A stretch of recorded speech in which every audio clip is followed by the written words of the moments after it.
दोस्तों क्या होता है ना कि प्रिपरेशन तो हम सब कर रहे हैं, ठीक है, लेकिन हमारे पास कई सामने चैलेंजेस आते हैं हमारे सामने। फॉर एग्जांपल कि पढ़ाई तो करनी है, लोग कहते हैं कि प्रैक्टिस बहुत कीजिए, लेकिन प्रैक्टिस करना पहला चैलेंज होता है सिर्फ। उसके बाद अगला चैलेंज आपके पास आता है कि प्रैक्टिस करना है लेकिन रेलेवेंट क्वेश्चन का प्रैक्टिस करना है, ठीक है। उसके बाद है कि बहुत ज्यादा टफ क्वेश्चन का प्रैक्टिस नहीं करना है, ठीक है। तो सिर्फ एक चीज पे हम लोग आकर रुकते नहीं है, लिमिटेशंस बढ़ते जाती हैं, ठीक है। तो काफी चीजों पे हमें सॉर्टेड रहना पड़ता है, तब जाके हमारा प्रैक्टिस एक सही डायरेक्शन में जा रहा है ये हम लोग जज कर पाते हैं, ठीक है। तो आज क्या करने वाला हूँ, एक छोटी सी एक वीडियो है। इस वीडियो को बहुत डिटेल में, बहुत अच्छे से, बहुत लंबा बनाने की जरूरत है, लेकिन आज जल्दबाजी में एक छोटा सा वीडियो मैं बना रहा हूँ। अगर आपको पसंद आएगा, आपको लगेगा हेल्पफुल है, तो आप बताइएगा, मैं वो डिटेल वीडियो भी बना के लाऊंगा, ठीक है। यहां मैं क्या करूंगा कि एक मैं मॉक को पिक कर रहा हूं, ठीक है, और इस मॉक में मुझे कुछ क्वेश्चंस मिले, उस क्वेश्चंस के बेसिस पे मैं आपको बताऊंगा कि कौन सा क्वेश्चन आपके लिए रेलेवेंट है, कौन सा क्वेश्चन नहीं है रेलेवेंट, ठीक है। कौन सा क्वेश्चन टफ है, कौन सा क्वेश्चन ईजी है, एग्जाम में आने के क्या चांसेस किसी पर्टिकुलर टाइप ऑफ क्वेश्चंस के। ये मेरा पिछला 3 अटेम्प्ट का मेरा एक्सपीरियंस है, 2017, 18 और 19, ठीक है। तो मैं उम्मीद करता हूँ कि इससे आपको हेल्प मिलेगी डेफिनेटली। और खास तौर से जो बिगिनर्स हैं, जो पहली बार मान लीजिए टियर 2 देने वाले हैं, या फिर 2021 में पहली बार टियर 1 देने वाले हैं, उनको एक चीज पता चलेगी कि अगर मॉक में कोई क्वेश्चन उनसे नहीं हो पाता है, तो अगर वो इन कुछ पर्टिकुलर कैटेगरी में अगर फॉलो करता है वो क्वेश्चन, तो अगर नहीं हुआ है तो कोई दिक्कत की बात नहीं है, ठीक है। वो मैं यहाँ पे क्लियर करूंगा आगे, ठीक है। तो बढ़ते हैं आगे। तो सबसे पहला क्वेश्चन जो है वो ये मॉक का लिया हुआ क्वेश्चन है। इस क्वेश्चन में पूछ रहा है आपसे कि एक हॉलो स्फेयर है, इसमें इसका जो आउटर रेडियस है वो है 5 मीटर, जो थिकनेस है वो है 20 सेंटीमीटर। तो बताइए कि अप्रोक्सीमेट वॉल्यूम क्या है उस मेटल का जो कि स्फेयर को बनाने में लगा है, ठीक है। ये सिंपल सा क्वेश्चन है। तो इसका जो, अगर मैं सॉल्यूशन पूरा मैं नहीं बताऊंगा, सिर्फ मैं ओवरव्यू बता रहा हूँ। 4/3 पाई, ठीक है। एक्सटर्नल है आपका ये 5 क्यूब माइनस 5 माइनस 0.2 यानी कि 4.8 क्यूब, ठीक है। यही आपका आंसर हो जाएगा, जो भी आप कैलकुलेट करोगे यही आपका आंसर है। अब इस क्वेश्चन की बात करते हैं कि क्वेश्चन रेलेवेंट है एसएससी सीजीएल के हिसाब से कि नहीं। ये क्वेश्चन बिल्कुल रेलेवेंट है, ठीक है, बिल्कुल रेलेवेंट है। बात करते हैं ये क्वेश्चन इजी है या टफ है। तो ये जो क्वेश्चन है ये मॉडरेट से इजी की तरफ टेंडेंसी रखता है जाने का, ठीक है ऐसे मॉडरेट, लेकिन जो क्योंकि ज्यादा कुछ इसमें कैलकुलेशन करना नहीं है, ज्यादा कुछ आपको सोचना नहीं है, तो इसीलिए हल्का सा इजी की तरफ ज्यादा इंक्लाइंड है। ऐसे क्वेश्चंस की फ्रीक्वेंसी क्या है एग्जाम में, यानी कि ऐसे क्वेश्चन की फ्रीक्वेंसी बहुत ज्यादा है, ठीक है। ऐसे क्वेश्चंस काफी ज्यादा दिख रहे हैं आजकल। ये तो थोड़ा इजी हो गया, ऐसे थोड़ा सा और एडवांस लेवल क्वेश्चन भी काफी ज्यादा आ रहे हैं, तो ऐसे क्वेश्चंस की आपको बहुत ज्यादा प्रैक्टिस करनी है, ठीक है। आगे बढ़े। ये क्वेश्चन देखिए, इसमें क्या है कि एक मेडिसिन है। मेडिसिन आपको पता है कुछ इस तरीके से रहता है बना हुआ मेडिसिन, कुछ टैबलेट्स जो होते हैं। और ये क्वेश्चन काफी पॉपुलर है 3D मेंसुरेशन का, ठीक है। लास्ट क्वेश्चन में 3D मेंसुरेशन का ही था, ये भी 3D मेंसुरेशन का है। तो इस टाइप का टैबलेट होता है और इसका वॉल्यूम क्या होगा या सरफेस एरिया क्या होगा, ये सब निकालने के बारे में आपसे पूछा जाता है क्वेश्चंस में, ठीक है। तो अब बात करते हैं ये क्वेश्चन क्या है, ये क्वेश्चन रेलेवेंट है कि इररेलेवेंट। ये क्वेश्चन बिल्कुल रेलेवेंट है ये भी, ठीक है। अब बात करते हैं मॉडरेट है कि टफ है। तो ये जो क्वेश्चन जो है ये है मॉडरेट, लेकिन ये टफ की तरफ जाने की टेंडेंसी रखता है, ठीक है। क्योंकि इसमें क्या है, आपको मल्टीपल ऑपरेशन करना होता है, आपको हाइट रेडियस अलग अलग फाइंड करना होता है, ठीक है, कि इसका रेडियस क्या होगा, इसका हाइट क्या होगा, ठीक है। थोड़ा सा चीजें थोड़ा सा कॉम्प्लेक्स यहाँ पे हो जाता है, कैलकुलेशन थोड़ा बढ़ जाता है, तो टेंडेंसी थोड़ा सा इसका टफ की तरफ ज्यादा। और एक और फैक्ट है जो इसे टफ बनाता है, वो होता है ऑप्शंस। ऑप्शंस अगर आप देखें तो बहुत ही क्लोज ऑप्शंस है, मतलब अप्रोक्सीमेशन से तो आप आंसर तक नहीं पहुंच पाइएगा। तो ये एक और फैक्टर है जिसको थोड़ा टफ बना देता है। ऐसे क्वेश्चंस के आने की फ्रीक्वेंसी कितनी है, ऐसे क्वेश्चन की फ्रीक्वेंसी जो है वो मतलब मीडियम से हाई की तरफ है। पिछले क्वेश्चन की तो बहुत ज्यादा थी, मीडियम से हाई, ठीक है। काफी क्वेश्चन ऐसे आते हैं, लेकिन बहुत ज्यादा भी नहीं आते हैं। मेंसुरेशन 3D मेंसुरेशन से एक क्वेश्चन अगर आपको दिख गया ऐसा, तो काफी उससे ज्यादा, एक से ज्यादा नहीं आता है एक पेपर में, ठीक है। आगे बढ़े। ये है आपका डीआई का क्वेश्चन। दोस्तों मैं आपको बता दूं कि एसएससी सीजीएल में अगर डीआई आएगा तो इससे टफ डीआई नहीं आएगा, ठीक है। ये इस डीआई में क्या है, फिर भी थोड़ा सा है कि जो नंबर्स हैं जो आप देख रहे हैं 40%, 30%, 60%, 50%, ये सब सिंपल नंबर्स है जो कि फिगर आउट करना आसान है, कैलकुलेट करना आसान है। लेकिन इस 30% की जगह मान लीजिए मैं 78% डाल दूं, इस 40% की जगह मैं 52% डाल दूं, तब ये क्वेश्चन थोड़ा सा ज्यादा टफ हो जाएगा, ठीक है। तो जो टाइप है टाइप जो है, टाइप वाइज देखूं तो इससे टफ क्वेश्चन नहीं आएगा आपके एसएससी सीजीएल के पेपर में, ठीक है। बस अगर आप डिजिट यहाँ पे मैनिपुलेट कर लो तो आप डीआई के लिए पूरी तरह से तैयार होगी, डीआई आपके लिए परेशान नहीं होगा अगर आपने उस स्तर तक अपना स्तर बना लिया है तो, ठीक है। तो ऐसे क्वेश्चन बिल्कुल रेलेवेंट है, बिल्कुल आते हैं। हालांकि इससे थोड़ा आसान ही आता है, इतना 2017 में देखा गया है, थोड़ा बहुत 2018 में देखा गया था, 18 में भी इजी ही था, इतना नहीं आया है। लेकिन ये बिल्कुल रेलेवेंट है, अगर ऐसा क्वेश्चन आए तो इसको छोड़ना नहीं है। ऐसा मत सोचना है कि इतना मुश्किल दिया है तो नहीं आ रहा है आजकल से, नहीं, आता है, आ सकता है, बिल्कुल रेलेवेंट है ये। इसके अगर मैं डिजिट्स थोड़ा इसको चेंज कर दूं, डिजिट्स में इसका अगर मॉड्यूलेट कर दूं तो ये बिल्कुल ये टफ के कैटेगरी में आ जाएगा, ये डीआई टफ के कैटेगरी में आ जाएगा।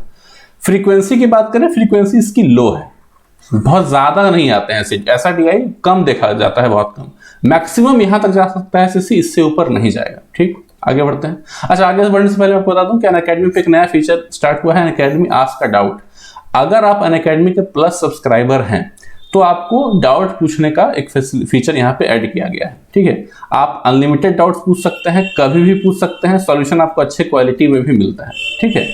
अब करना क्या है, आपको एक टैब मिल जाता है, ये डाउट्स एंड सॉल्यूशन का आपको एक टैब मिल जाएगा, इस पर क्लिक करना है, आप फोटो अपलोड कर दीजिए, ठीक है, क्वेश्चन पे क्लिक कर दीजिए और बाकी क्रॉप क्रॉप करके आप सब्जेक्ट मेंशन कर दीजिए कि सब्जेक्ट से है ये, ठीक है। अब आपको सॉल्यूशन बहुत जल्दी से जल्दी देने की कोशिश की जाएगी, टीम वहां पे लगी हुई है अनअकैडमी की, तो आपको काफी हेल्प हो जाता है इससे।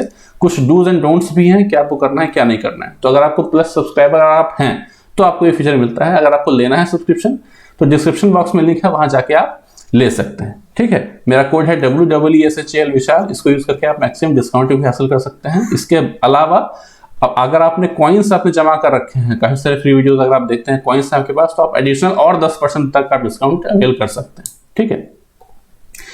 ये क्वेश्चन दोस्तों, ये क्वेश्चन जो है ना, मैं क्या आपको सिंप्लीफिकेशन का ये क्वेश्चन है और ये पिछले 3 साल से काफी ज्यादा आ रहा है। 2018 की बात करें, 2019 की बात करें, 2020 की बात करें, काफी हद तक 21 में भी काफी ज्यादा ये क्वेश्चन आया है। तो अगर मैं इस क्वेश्चन की रेलेवेंस की बात करूं, बहुत ही ज्यादा रेलेवेंट, ठीक है। पहली चीज, इजी है तो इसको मैं मॉडरेट से थोड़ा टफ की तरफ रखूंगा, ठीक है, क्योंकि इसमें टफनेस बस ये है कि माइनर सा भी कहीं आपने कुछ मिस किया तो आपका क्वेश्चन गलत हो जाएगा, ठीक है। तो ये भी टफनेस, ऐसा नहीं, टफ सिर्फ वही क्वेश्चन नहीं होता है जिसको बस जिसको टच करना मुश्किल हो, ऐसा क्वेश्चन एसएससी पूछता ही नहीं है। एसएससी के स्तर के हिसाब से यही क्वेश्चन थोड़ा टफ हो जाता है, जिसमें आपको काफी चीजों का ध्यान रखना पड़ता हो, थोड़ा सा भी गलती आपने किया तो बिल्कुल आप ट्रैक से हट जाओगे। तो वो वल्नरेबिलिटी इस क्वेश्चन में काफी ज्यादा होती है, इसलिए इसको मैं थोड़ा टफ कैटेगरी में रख रहा हूं, ठीक है। फ्रीक्वेंसी इसकी हाई है, मतलब शायद ही इवन प्री के पेपर में जहां सिर्फ 25 क्वेश्चन आते हैं, वहां भी आपको एक क्वेश्चन ये दी जाता है काफी शिफ्ट्स में, तो हाई है इसकी फ्रीक्वेंसी, याद रखिएगा इसको, ठीक है। ये दोस्तों ये क्वेश्चन है, ये क्वेश्चन क्या है कि ये इसके बारे में बताऊं तो ये क्वेश्चन जो है ये इररिलेवेंट क्वेश्चन है, एसएससी में ऐसा क्वेश्चन नहीं आता है, ठीक है। ये क्वेश्चन मॉडरेट की बात, तो ये क्वेश्चन मॉडरेट लेवल का है, फ्रीक्वेंसी इसकी नहीं, ऐसे क्वेश्चन आते ही नहीं है, ठीक है। अब मैं क्यों कह रहा हूं वो सुनिए। देखिए पूरा क्वेश्चन आप पढ़ेंगे तो है क्वेश्चन सिंपल, को ज्यादा कुछ नहीं है, लेकिन इसमें ये देखिए ये लाइन जो है, ये लाइन बहुत फालतू दी हुई है, ठीक है। ये लाइन बहुत ही बेकार दी हुई है, जिसकी वजह से ये क्वेश्चन क्या होता है कि एसएससी में जो अरिथमेटिक क्वेश्चन आते हैं वो इतने लेंदी नहीं आते, लैंग्वेज छोटा होता है उनका। आपसे भी मे बी आप कैलकुलेशन काफी ज्यादा रहे, आप कैलकुलेशन कर ना पाओ, लेकिन आप क्वेश्चन में क्या दिया हुआ है, आपको क्या कैलकुलेट करना है, इसको लेके आप बिल्कुल सॉर्टेड रहते हो, उसमें कोई टेंशन आपको नहीं होती है, ठीक है। लेकिन इसमें क्या है कि लैंग्वेज में काफी ज्यादा है, प्लस इसमें थोड़ा डेटा भी जो है वो थोड़ा सा फालतू दिया हुआ है, जो कि आपको कंफ्यूज करेगा, ठीक है। अब जैसे कि यहाँ किंगडम हैज इतना lakh soldiers army for every company weapons of 1/3 of the companies to be made. अब यहाँ अचानक सोल्जर को छोड़ के कंपनी की चर्चा होने लगी, ठीक है। तो ये इतना ऐसा कंफ्यूजन कभी एसएससी क्वेश्चन में दिखेगा ही नहीं, चाहे 17 की बात करें, 18 की बात करें, 19 की बात करें, कि भी किसी भी क्वेश्चन मैथ के सेट को आप उठा के देखिए, कभी भी आपको इतना लेंदी क्वेश्चन और ये फालतू चीजें फालतू डेटा क्वेश्चन में आपको नहीं दिखेगा। तो अगर ऐसे क्वेश्चन आपसे मॉक्स में गलती हो जा रहे हैं तो टेंशन की बात नहीं है, ऐसे क्वेश्चन की आपको प्रैक्टिस नहीं करनी है, गलत हो रहे हैं होने दीजिए, ऐसा क्वेश्चन आपके एग्जाम में नहीं आएगा, ठीक है। आगे बढ़े। ये क्वेश्चन दोस्तों, ये क्वेश्चन क्या है ना, इसके अगर मैं इसके रिलेवेंस की बात करूं तो बिल्कुल इसका रिलेवेंस है, बिल्कुल इसको रिलेवेंट है। टफनेस की अगर बात करूं तो बिल्कुल थोड़ा सा जो है टफ के तरफ मूव करता है ये क्वेश्चन। क्यों बताता हूं, है बिल्कुल सिंपल। इसमें बस एक सिंपल सा फॉर्मूला यूज है m/v, ठीक है, बस इतना ही फॉर्मूला इसमें है, डेंसिटी बराबर mass by volume, volume of sphere आपको पता है, सिंपल सा।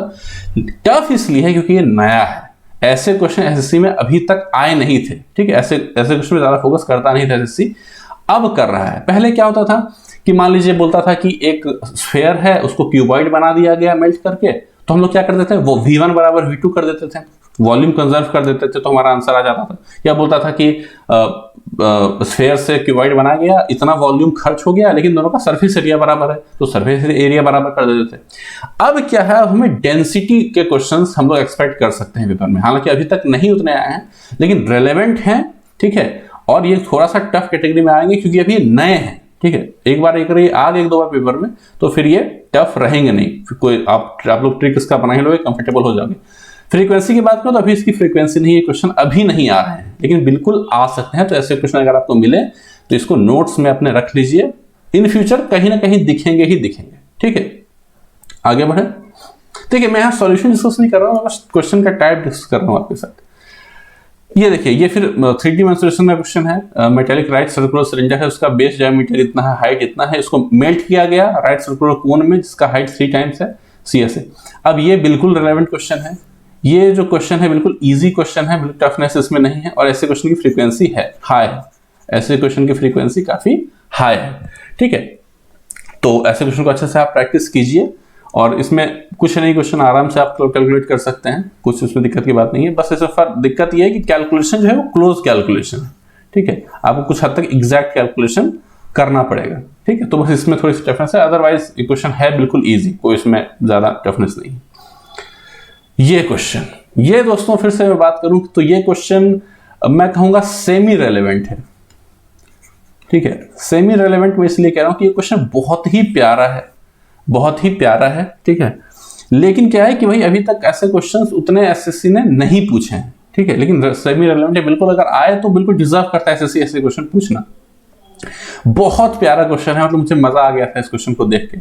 टफनेस की बात करूं तो इसमें टफनेस नहीं है, क्वेश्चन बिल्कुल ईजी है। जो इसमें अगर इसको मैं टफ कैटेगरी में रख रहा हूं तो इसको जो टफ बना रहा है वो है इसका लैंग्वेज। आप इसका लैंग्वेज देख के डर सकते हैं, ठीक है, आपको ये क्वेश्चन थोड़ा बड़ा लग सकता है, लेकिन है एक्चुअल में बड़ा नहीं, ठीक है। इसको टफ सिर्फ और सिर्फ इसका लैंग्वेज बनाता है, ठीक है।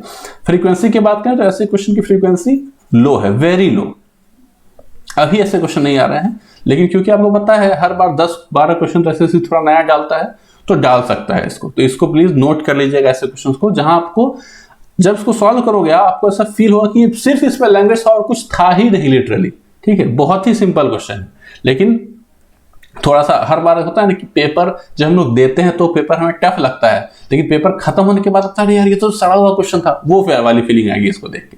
तो वही है कि आप अगर आप प्रेशर में बनाएंगे, एक चीज और, रूम में बैठ के मुश्किल क्वेश्चन अगर आप सॉल्व करें तो वो भी आपके लिए काफी हद तक इजी हो जाता है, लेकिन एग्जामिनेशन हॉल में मॉडरेट क्वेश्चन भी अगर आप सॉल्व करते हैं ना तो आपके लिए टफ हो जाता है हॉल में। प्रेशर, कितना प्रेशर है आपको उस क्वेश्चन को सॉल्व करने का, ये बहुत बड़ा फैक्टर प्ले करता है, ठीक है, बहुत बड़ा रोल प्ले करता है।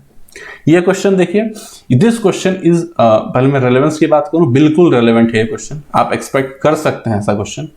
और ये क्वेश्चन अगर मैं बोलूं तो बिल्कुल डेफिनेटली टफ है, डेफिनेटली ये टफ है हर मामले में, चाहे कैलकुलेशन के मामले में बोलूं, चाहे ऑप्शन एलिमिनेशन के बारे में बोलूं, या फिर अप्रोक्सीमेशन के बारे में बोलूं, बिल्कुल ये क्वेश्चन टफ है, नो डाउट अबाउट इट। मतलब कि अगर ये क्वेश्चन आ गया तो शायद ये सबसे टफेस्ट क्वेश्चन हो सकता है पेपर का, ठीक है। आप देख सकते हैं ऑप्शंस कितने क्लोज हैं, आप देख रहे हैं कुछ ज्यादा ही क्लोज है ऑप्शंस आपके, ठीक है। लेकिन ये क्वेश्चन बिल्कुल सिंपल, जो आपका फॉर्मूला है CI का उससे सॉल्व हो जाएगा सक्सेसिव परसेंटेज की मदद से। टफनेस बहुत ज्यादा नहीं है अगर प्रोसेस की बात करें तो, लेकिन कैलकुलेशन इसमें काफी ज्यादा है, आप अप्रोक्सीमेशन नहीं कर सकते हैं, पूरा डिटेल सॉल्यूशन करना पड़ेगा। तो ये सब फैक्टर्स भी टफनेस में कंट्रीब्यूट करते हैं। हमारा परसेप्शन यही गलत हो जाता है कि जो ऐसा लगता है जो क्वेश्चन हम टच नहीं कर पाए, कुछ आइडिया नहीं लेंगे सॉल्यूशन कैसे होगा इसका, उसको टफ बोलेंगे। भाई ऐसा क्वेश्चन ऐसे पूछता ही नहीं है, ठीक है। तो ये क्वेश्चन नोट करिएगा, बहुत अच्छा क्वेश्चन है। ये भी बहुत खूबसूरत सा क्वेश्चन था, बहुत खूब, इसको मैं चाह रहा हूं थोड़ा सा सॉल्व कर देता, बट दिस इज वेरी, ये क्वेश्चन बिल्कुल रेलेवेंट है, ठीक है। ये क्वेश्चन को मैं रखूंगा मॉडरेट से थोड़ा टफ, मॉडरेट से टफ में तरफ इसलिए रख रहा हूं क्योंकि ये क्वेश्चन नया है, घिसा पिटा क्वेश्चन नहीं है, स्मार्ट क्वेश्चन है। जल्दबाजी में अगर आप करोगे तो आप मिस कर सकते हो इस क्वेश्चन को, ठीक है। और ऐसे क्वेश्चन की फ्रीक्वेंसी अभी लो है, ठीक है, वेरी लो भी कहते तो कोई दिक्कत नहीं होगी, ठीक है, लेकिन ये क्वेश्चन आपका रिलेवेंट है। तो देखिए एक वीडियो ये छोटी थी, ठीक, खत्म हो गया हमारा शिफ्ट वो, तो वीडियो छोटी थी, ज्यादा क्वेश्चन मैं ले नहीं पाया क्योंकि जल्दबाजी में वीडियो बना था। अगर आपको बेनिफिशियल लगा होगा तो जरूर मुझे बताइएगा, मैं लंबे वीडियो लेके आऊंगा इसी पे, ताकि आपको एक एक चीजों के बारे में पता चले क्या आपके लिए रिलेवेंट है क्या नहीं, क्या इंपॉर्टेंट है क्या नहीं, कितना पढ़ना है कितना नहीं। मुझे जब मैंने शुरू किया था प्रिपरेशन तो मुझे लगता है कि उस टाइम काश मुझे किसी ने ऐसे बताया होता तो मेरा सिलेक्शन शायद पहले या दूसरे अटेम्प्ट में ही हो गया होता, लेकिन उस टाइम कोई था नहीं, तो इसलिए मैं अपना एफर्ट कर रहा हूँ आप लोगों को बताने में। अगर आपको बेनिफिशियल लगे तो बताइएगा, नहीं जरूरत है तो फिर इसमें मेहनत बहुत लगती है, एक एक क्वेश्चन को देख के एनालाइज करना पड़ता है तो टाइम काफी लगता है। तो अगर नहीं बेनिफिशियल होगा तो कोई दिक्कत की बात नहीं है, लेकिन अगर होगा तो बताइएगा तब मैं बनाऊंगा ऐसे, ठीक। तो बस इतना ही था इस वीडियो में दोस्तों, उम्मीद करता हूँ कुछ हेल्प मिली होगी आपको। अगर हेल्प मिली है तो वीडियो को लाइक कर दीजिएगा, कुछ सजेशन अगर होगा तो कमेंट कर दीजिएगा। इतना ही था इस वीडियो में, मिलते हैं अगले वीडियो में, तब तक के लिए बाय बाय।